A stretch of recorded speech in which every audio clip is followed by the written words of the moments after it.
Hancock's plan to frighten the pants off the public.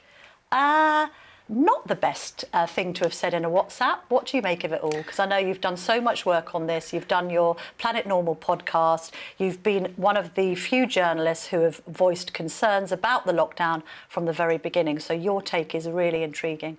Well, I guess you could say it's vindication, but it's a very bittersweet vindication, isn't it, when you actually find out.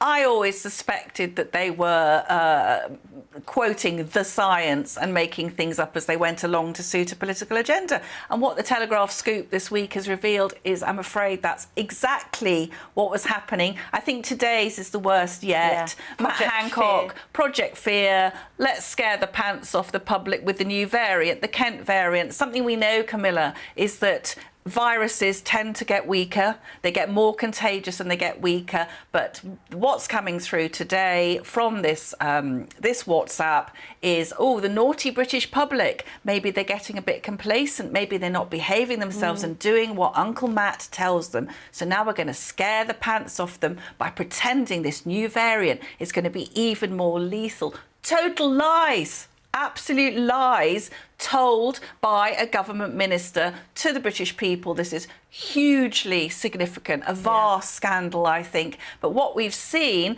is other journalists targeting their ire on Isabel Oakeshott. Yes, because you pointed out, Julia Hartley-Brewer, I think, has written a piece in the Telegraph where she's basically said, you know, in what world is Isabel Oakeshott this story? This story is about 100,000 messages that reveal the decision-making at the heart of government policy that affected our lives and liberties. And yet there's this huge focus on Isabel, who, let's declare a personal interest, we both know her quite well. And, you know, the BBC and others have completely lost their minds over this, probably because A, they were out-scooped, and B, they weren't really on the money in the first place. Where was the journalistic scrutiny, apart from at the Telegraph and other newspapers, when all of this was going on?